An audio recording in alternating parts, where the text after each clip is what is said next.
First of all, are musical plays, are they interchangeable? Can I say either one or You could say either one, but okay. because when I originally wrote it, I was writing it as a play.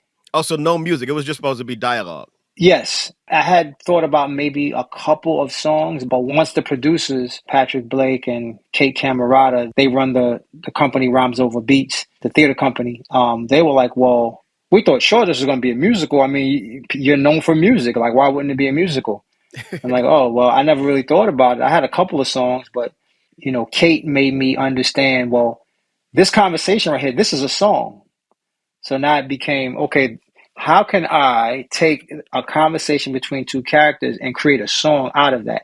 You've done a lot of concept albums. What made you choose to hone in on this one and adapt it as a musical? I more or less took the title of the album because the title meant something to me. And I took the time period in my life, which was high school.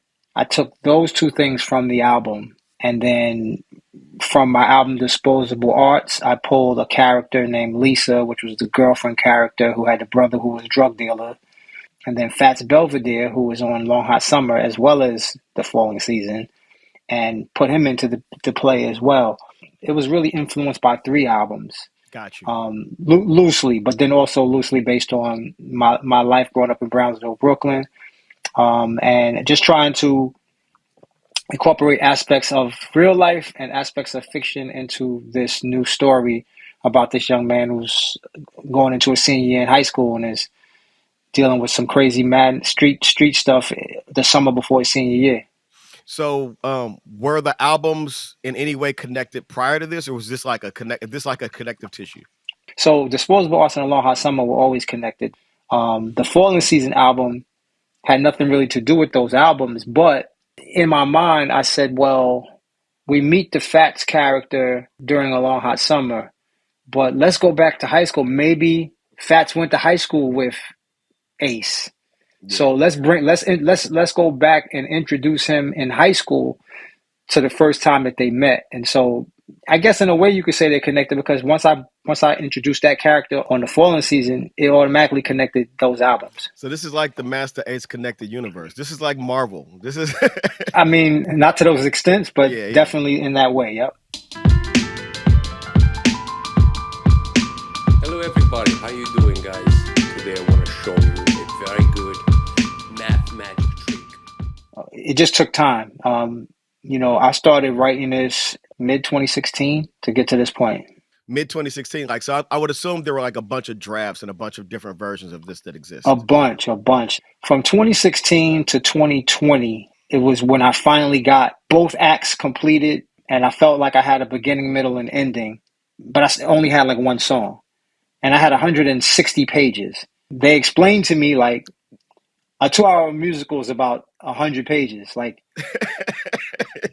and they were like, okay, we can't have a 3-hour show. So now your goal for the next several months is to figure out a way to keep the story intact, but get this down to about 100 pages.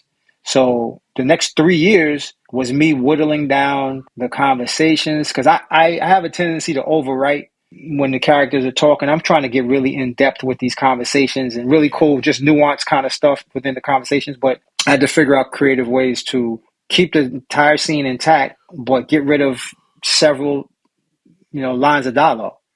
How much does this differ from your writing process as in regards to music? I mean, I know it's two different things, but Yeah. do you like write a draft of a verse and go through and like edit the verse down, or are you? So typically, especially in the last like maybe 10 years or so, I'll write a verse or I'll write a song.